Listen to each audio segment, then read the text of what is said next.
What's up, Guardians, and welcome back, Warlocks. I'm Profane, and school is once again in session as we dive into another spectacular Warlock build. Today's build would most definitely be considered a niche build, because it embraces a side in which most Guardians dare not venture, and that's the act of self-mutilation that's brought on by the Touch of Malice exotic scout rifle. Much like the Tommy's matchbook, this exotic inflicts damage onto its user, but in return, you receive a massive 120% damage bonus. This damage bonus gets activated whenever you're on the last round of the magazine.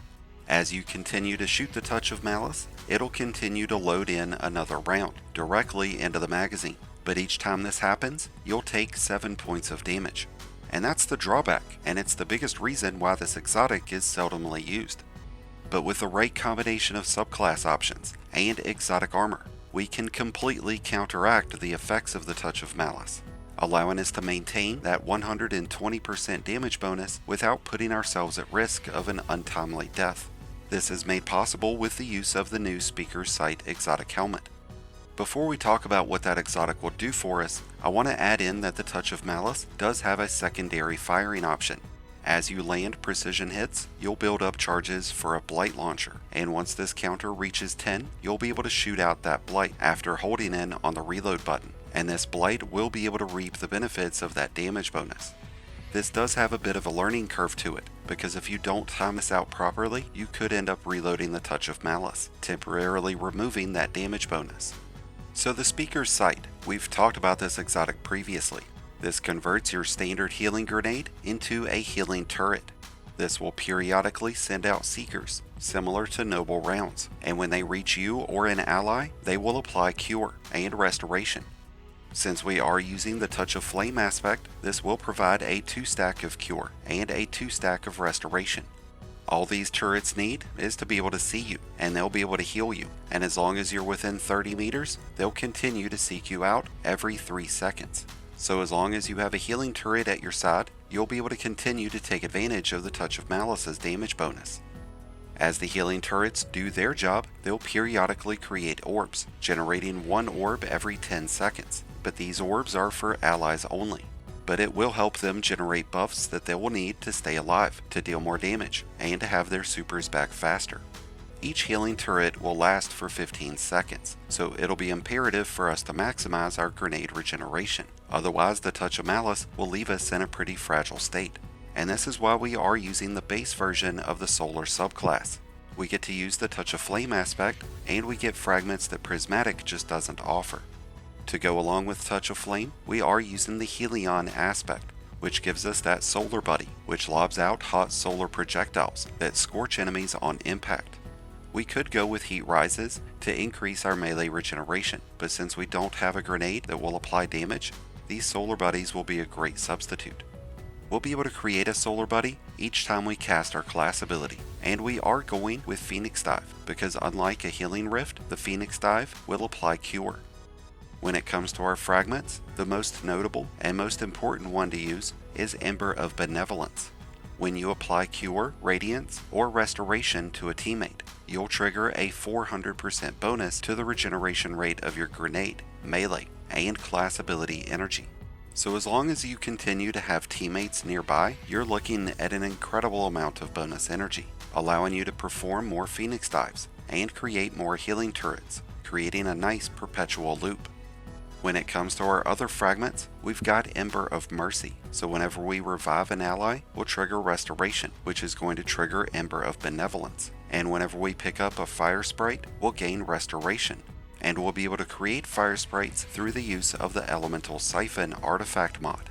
This will create Fire Sprites whenever we rapidly defeat enemies with a kinetic or solar weapon. So essentially the Touch of Malice will start to heal us, as it hurts us.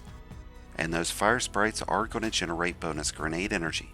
Since we're also using Ember of Solace, our restoration effects will last for 3 seconds instead of 2. And whenever we cast Radiance, we'll have that for 12 seconds instead of 8. This will help towards our use of Ember of Torches, which will grant Radiance to us and nearby allies whenever striking an enemy with a charged melee. I do prefer the Snap, but if you're playing from a distance, it'll be better to use the Celestial Fire option.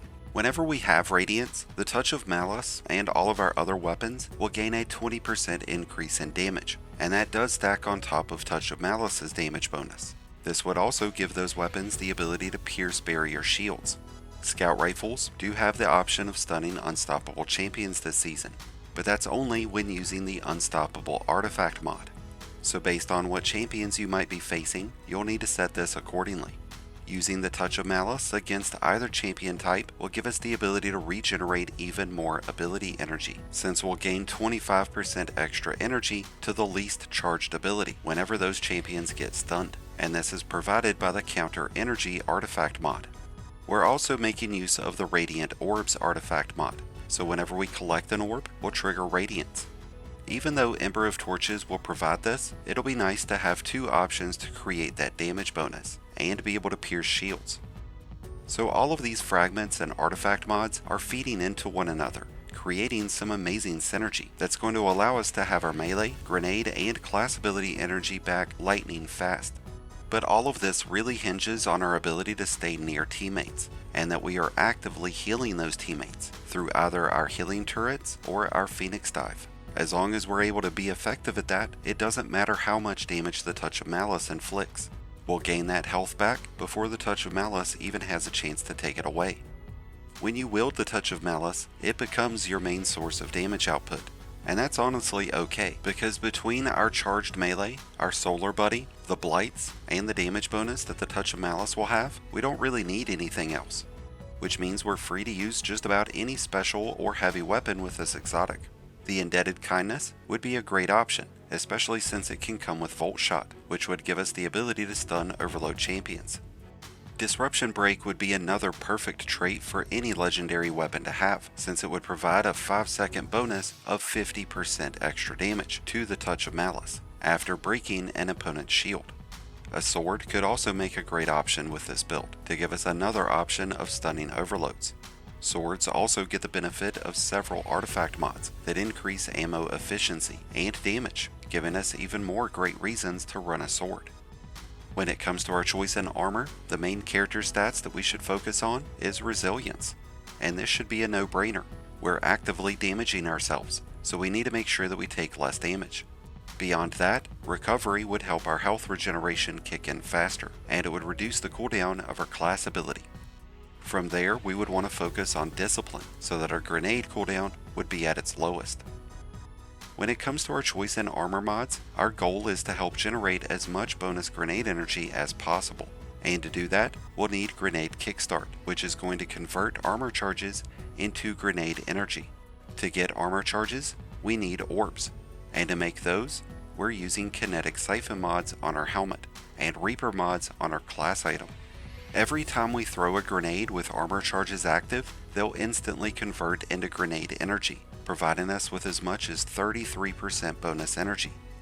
We're also using Impact Induction, which will generate extra grenade energy whenever we use our melee.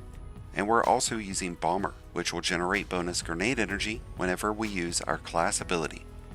So this should all play together pretty nicely to maximize our ability of keeping healing turrets generated, so that we can continue to plow through enemies with an overpowered Touch of Malice. If we wanted to increase that damage even further, we could take out Grenade Kickstart and use Kinetic Weapon Surge mods instead. I don't discourage this choice, but I do find there to be a noticeable difference whenever Grenade Kickstart's not present. With the Touch of Malice serving as a viable option to handle both barrier or unstoppable champions, it'll make a great choice in weaponry to take into any Grandmaster Nightfall. And with this energy that these two exotics create, this niche build will be a tremendous asset when running any raid, dungeon, or team-oriented activity. So if you've been too afraid to harness the energy of the Touch of Malice, then try using it in tandem with the Speaker's Sight and this amazing solar build, and let the light shine through this weapon of darkness straight into the chest of your enemy. And with that said, we've come to an end of today's build video, the perfect combination of light and dark. I'd love to hear your thoughts about the Touch of Malice, the Speaker's Sight, and the current state of Destiny. Let us know down in the comments below. If you need help putting together this build on your own, be sure to check out the Mobalytics link that's down in the description.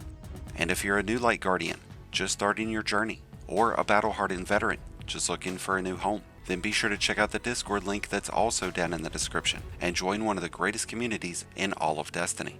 Thank you as always for checking out the video. If you enjoyed and found it helpful, then be sure to hit that like button below, along with the subscribe button if you're new. Both are greatly appreciated, and both really do help support the channel. And until next time, Guardians, this has been Profane, wishing you all some happy hunting.